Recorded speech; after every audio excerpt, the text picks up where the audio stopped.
को सुना आपने पॉलिटिकल तौर पर या जो भी हो सकता है कि सबकी अपनी अपनी मंशा हो, अपने अपने सवाल या जो सोच रहे हो इसे लेकर, लेकिन कानूनी रूप से जो बातें समझना चाहेंगे, जो उन्होंने कही कि या तो कैटेगरी बना दी जाए, अलग से हमारा कोड निर्धारित किया जाए या फिर राज्य अलग बना दिया जाए, ये मांग क्यों उठ रही है? कितनी जायज या नाजायज है ये मांग, या फिर ऐसा कुछ हो सकता है या फिर ये पॉसिबल नहीं है? क्या सोचना चाहिए? मैं चुन करके आता हूं जी। देखिए सर, जहां तक मांग अलग राज्य की मांग जायज अथवा नाजायज होने की बात है, अलग राज्यों की मांग अलग अलग समुदाय उठाते रहे हैं और आदिवासियों के आंदोलन पर झारखंड हिंदुस्तान के अंदर बना है।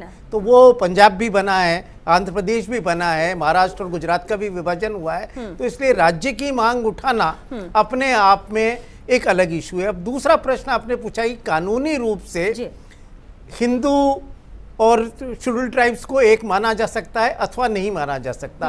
पहली चीज तो कॉन्स्टिट्यूशन जाति के, धर्म और इसके आधार पर ये राजनीतिज्ञों का खेल है। हमारा संविधान तो धर्म और जाति के आधार पर किसी तरह का भेदभाव से इनकार करता है। सिर्फ आर्टिकल 341 और 342 में जो शेड्यूल कास्ट और शेड्यूल ट्राइब है या इकोनॉमिकल या सोशली बैकवर्ड क्लासेज है, उनके लिए रिजर्वेशन देने के अलावा, परंतु हिंदू माना जाता है नहीं। हिंदू किसको माना गया है कानून में, इसको डिफाइन किया गया है हिंदू मैरिज एक्ट की धारा 2 में और हिंदू सक्सेशन एक्ट की धारा 2 में।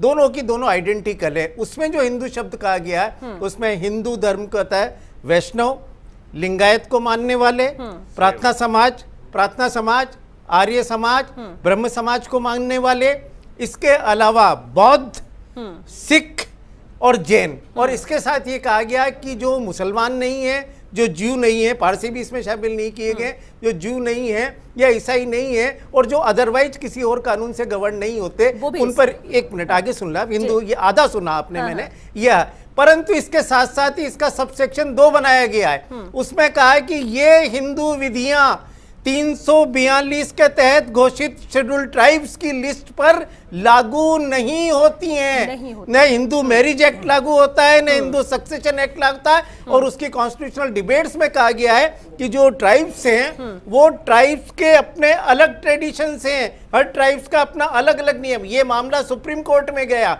सुप्रीम कोर्ट में मधु किश्वर, जाने माने पत्रकार हैं, Madhu Kishwar versus state of Bihar के नाम पर 1996 का निर्णय है। उसमें कहा आदिवासियों पर न शरीयत लागू होता है, क्योंकि कुछ ट्राइब्स मुस्लिम भी हैं, कुछ ट्राइब्स ईसाई भी हैं।